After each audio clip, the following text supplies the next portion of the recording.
ఎడారిలో సెలయేర్లు ఏప్రిల్ 21. అబ్రహాము దేవుని మహిమపరిచి ఆయన వాగ్దానం చేసిన దానిని నెరవేర్చుటకు సమర్థుడని రూఢిగా విశ్వసించి విశ్వాసం వలన బలం పొందెను. రోమా 4:21.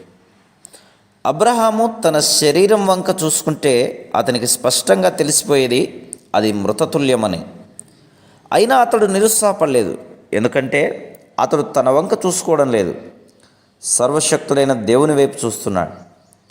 వాగ్దానాన్ని పట్టుకొని తొట్టుపడలేదు, జలపాతంలా మీదికి ఉరుకుతున్న ఆశీర్వాదాల క్రింద నిటారుగా స్థిరంగా నిలబడ్డాడు. నీరసమైపోలేదు, కానీ ఉన్న కొద్దీ విశ్వాసంలో బలం పొందాడు, ఉన్న కొద్దీ దృఢకాయుడైనాడు. ఇబ్బందులు స్పష్టంగా తెలిసిపోతూ ఉన్నాయి. ఆయన సర్వసామర్థ్యాన్ని బట్టి దేవుణ్ణి మహింపరిచాడు. వాగ్దానం చేసిన వాడు నెరవేర్చడానికి మామూలు సమర్థుడు కాదు, అత్యంత సమర్థుడు, సంపూర్ణ సమర్థుడు. ఎంత సమర్థుడంటే ఆ సామర్థ్యత ముందు ఆ వాగ్దానం నెరవేర్చడం అన్నది ఎంతో అల్పమైన విషయమని తన మనస వాచ కర్మల నమ్మాడు. దేవుని శక్తి సామర్థ్యాలు అపారం.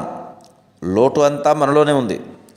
మన వేడుకోళ్ళు, మన ఆలోచనలు, ప్రార్థనలు చాలా తక్కువ స్థాయిలో ఉంటాయి. మనం ఆశించేది చాలా అల్పమైన వాటిని.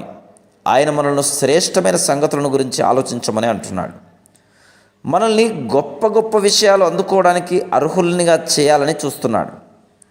ఆయనని అపహాస్యం పాలు చేయవచ్చా? మన పరమదాత అయిన దేవుని దగ్గర మనం ఇంతవరకే అడగాలని కానీ ఇంతవరకే దొరుకుతుందని కానీ హద్దులు అంటూ లేవు.